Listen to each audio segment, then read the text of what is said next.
Assalamualaikum warahmatullahi wabarakatuh. Waalaikumsalam warahmatullahi wabarakatuh. Perkenalkan Mbak, saya fisioterapis Tesya. Di sini saya akan membantu Mbak dalam menangani keluhan Mbak yang Mbak rasakan. Pertama-tama izinkan saya untuk menanyakan biodata Mbak. Kalau boleh tahu namanya siapa Mbak? Saya Tasya. Untuk umurnya? Saya 22 tahun. Lalu pekerjaan saat ini? Saya seorang mahasiswi. Oke, seorang mahasiswi ya. Nah, kalau boleh tahu keluhannya tuh apa aja ya Mbak yang dirasakan? Saya nyeri di bagian apa ya? Ini pundak kanan ya. Itu nyeri banget. Terus Mbak, ada lagi? Terus saya pernah punya riwayat dislokasi sebelah kanan karena saya kan atlet futsal. Itu saya saat tanding tuh benturan sama lawan. Oke. Terus kalau saya mengendarai kendaraan dengan jangka waktu yang lama tuh nyerinya tuh kambuh gitu loh. Ya. Terus saya juga nggak bisa menahan beban di pundak, kayak tas terlalu berat tuh saya nggak bisa. Oke Mbak, terima kasih Mbak. Untuk keterangan keterangan dari Mbaknya ini ada tambahan lagi nggak ya? Udah nggak ada. Oh ya, oke. Terus baik Mbak, di sini saya akan melakukan pemeriksaan fisik yaitu apprehension test. Pertama-tama Mbaknya tidur telanjang seperti ini, lalu saya akan menekan atau mendorong bahu Mbak ke arah belakang. Jika merasakan sakit gimana ya Mbak? Sakit. Oh ya, sakit, oke nyeri.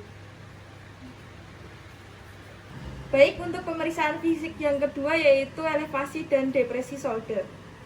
Baik Mbak, saya minta untuk menggerakkan bahunya ke atas, lalu turunkan, sekali lagi ke atas, lalu turunkan. Lalu untuk pemeriksaan fisik yang ketiga yaitu ada protraksi dan retraksi. Baik Mbak, saya minta untuk bahunya ke arah ke depan. Baik, lalu ke arah ke belakang. Baik, oke, sekali lagi.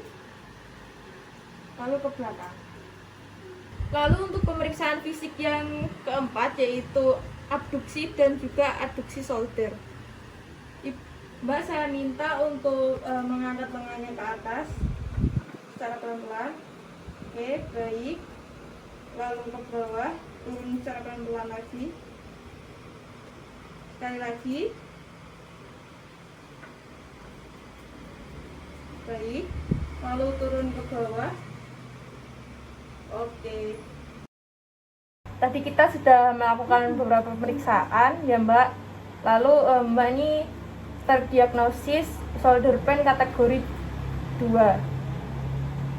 Mungkin Mbak masih awam terkait penyakit tersebut? Ya, itu apa ya Mbak? Oke, saya jelaskan ya Mbak. Shoulder pain kategori kedua yaitu terjadi gangguan stabilitas bahu dan gangguan koordinasi bahu, yang mana tadi kita sudah lakukan beberapa pemeriksaan. Jadi kita bisa simpulkan diagnosisnya yaitu shoulder pain kategori 2. Dipahami ya Mbak? Oke, baik. Baik Mbak, di sini saya akan memberikan beberapa latihan supaya shoulder pain Mbak nyerinya berkurang. Yang pertama-tama yaitu dengan kita melakukan peragangan menggunakan handuk. Bisa dilihat ya Mbak, dari samping lalu ke atas, hitungannya yaitu 5 kali. 1, 2, 3, 4, 5. Baik, paham ya Mbak? Oke, dilakukan.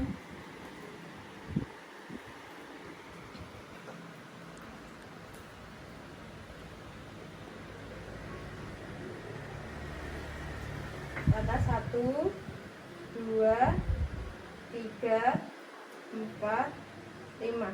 Baik. Sudah.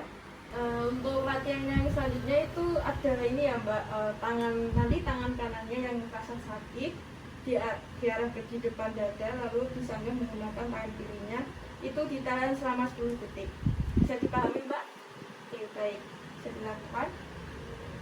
Oke, ditahan 1, 2, 3, 4, 5, 6, 7, 8, 9, 10.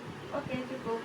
Baik Mbak, latihan yang selanjutnya yaitu nanti Mbak berdiri menghadap dinding, lalu tangannya seperti ini ke arah dinding, ditahan selama 10 detik. Bisa dipahami Mbak? Oke, bisa dilakukan.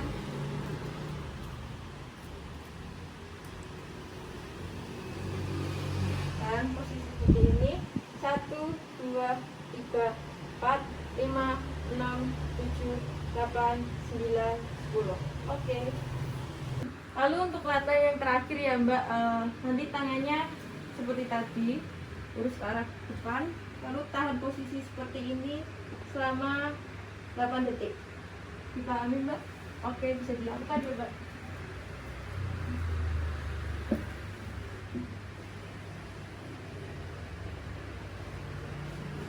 Oke. 1, 2, 3, 4, 5, 6, 7, 8. Baik Mbak, saya akan melakukan pemeriksaan lanjutan. Jadi nanti ada beberapa pertanyaan, Mbak nanti menjawab sesuai yang Mbak rasakan. Nanti ada nilai 0 sampai 10. Jadi 0 itu nanti tidak rasa sakit sama sekali. Lalu untuk 10 itu sakit sekali gitu, sakit banget.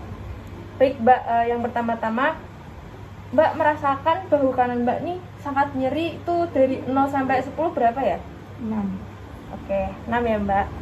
Lalu saat ketika posisi tiduran atau rebahan, sisi yang terkena ini atau bahu kanan Mbak ini sakitnya berapa kalau 0 sampai 10? 4. Oh ya, 4. Lalu saat Mbak misal meraih benda di rak yang sangat tinggi, itu berapa dari 0 sampai 10? 5. Oke, 5 ya Mbak. Lalu selanjutnya yaitu saat Mbak menyentuh bagian leher belakang Mbak ini, coba disentuh Mbak. Itu rasa sakitnya berapa? 2. Oh ya, 2. Oke. Lalu saat Mbak misal mendorong meja nih dengan bahu kanan Mbak yang sakit itu, kira-kira berapa ya Mbak? 4. Ya, oke, 4. Nah, pertanyaan selanjutnya nih, saat Mbak itu keramas rambut Mbak itu rasa sakitnya dari 0 sampai 10 berapa? Enggak sakit sih, 0. Oh ya, oke. Lalu saat misal menggosok punggung Mbak ini kan buat menggunakan sabun, itu berapa Mbak? 0 sampai 10? 3. Oke. Lalu saat mengenakan baju itu 2. oke, 2. Saat memakai kemeja itu kan ada kancingnya di depan, itu rasa sakit nggak dari 0 sampai 10? 0. Oh enggak rasa sakit ya. Oke. Selanjutnya yang memakai celana dari 0 sampai 10 sakit tak? Enggak sakit, 0. Oh ya, nggak sakit ya berarti. Terus tadi kan meraih, lalu ini ada menempatkan benda di rak yang tinggi, itu berapa Mbak? Dari 0 sampai 10? Oke, 4 ya. Nah, selanjutnya itu jika Mbak pas saat ngangkat beban nih atau benda sebesar 4,5 kilo, itu berapa ya kira-kira rasa sakitnya? 6. Oke, 6 ya Mbak. Nah yang terakhir nih, pertanyaan terakhir, saat mengambil sesuatu kalau misal kayak uang di saku belakang itu berapa Mbak? Enggak sakit, 0. Oh ya, nggak sakit sama sekali. Baik Mbak, terima kasih tadi beberapa pertanyaan terkait pemeriksaan lanjutannya. Oke, sudah.